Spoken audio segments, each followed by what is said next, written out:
Buenos días a todos, el Señor los continúe bendiciendo. Este es nuestro devocional para hoy. Leeremos en Romanos 16, versos 1 al 20.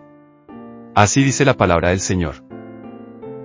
Les recomiendo a nuestra hermana Febe, diaconisa de la iglesia en Cencrea, para que la reciban en el Señor de una manera digna de los santos, y que la ayuden en cualquier asunto en que ella necesite de ustedes, porque ella también ha ayudado a muchos y aún a mí mismo. Saluden a Priscila y Aquila, mis colaboradores en Cristo Jesús, los cuales expusieron su vida por mí, a quienes no solo yo doy gracias, sino también todas las iglesias de los gentiles. Saluden también a la iglesia que está en su casa. Saluden a mi querido hermano Peneto, que es el primer convertido a Cristo en Asia. Saluden a María, que ha trabajado mucho por ustedes.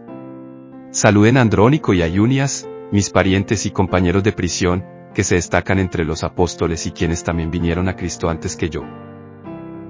Saluden a Amplias, mi querido hermano en el Señor. Saluden a Urbano, nuestro colaborador en Cristo, y a mi querido hermano Estaquis.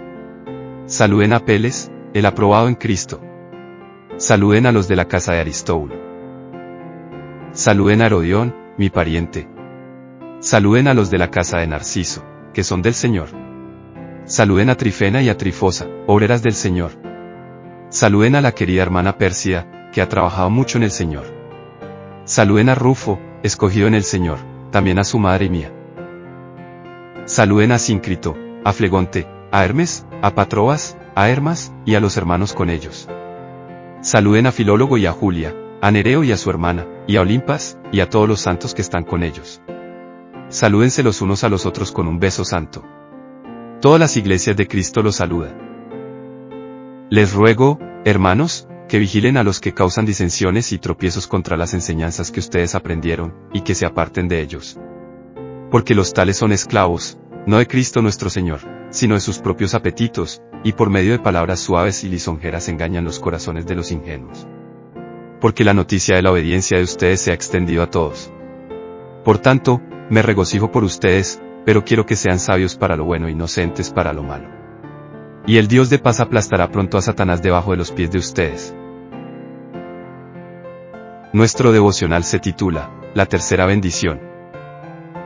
La bendición de Pablo es una oración, es decir, una petición para que la gracia del Señor Jesucristo continúe estando con sus lectores y que puedan experimentarla aún más de lo que la habían experimentado antes.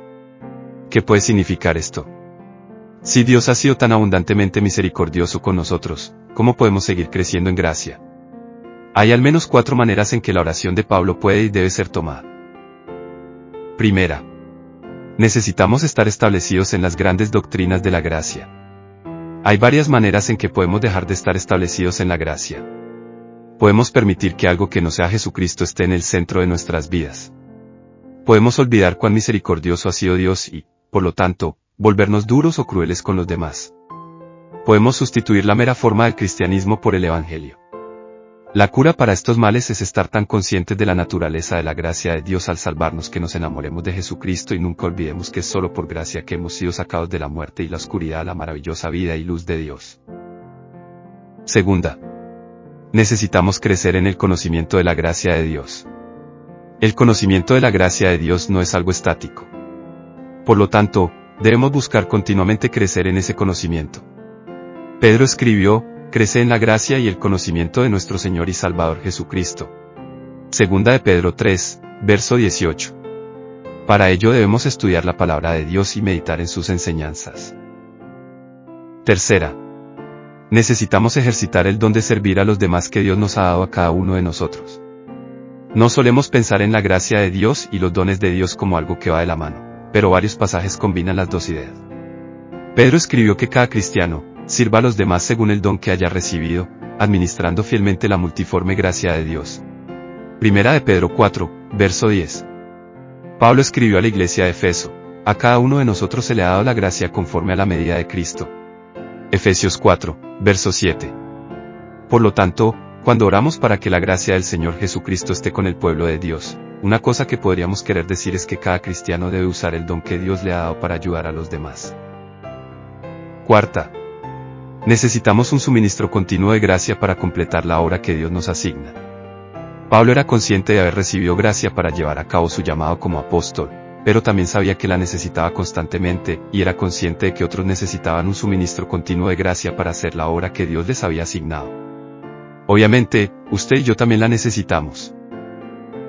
Ore para que la gracia de Dios esté con usted hoy, para que pueda establecerse en las grandes doctrinas de la gracia, para que pueda crecer en el conocimiento de la gracia de Dios y para que, por medio de su gracia, pueda servir a los demás. Somos Evangelio Bíblico en Tampa, el ministerio hispano de la Iglesia Presbiteriana Central de Cristo. Si deseas charlar sobre este devocional, escríbenos al 734-510-9530. Si deseas visitarnos un domingo, encontrarás la dirección en la descripción del video.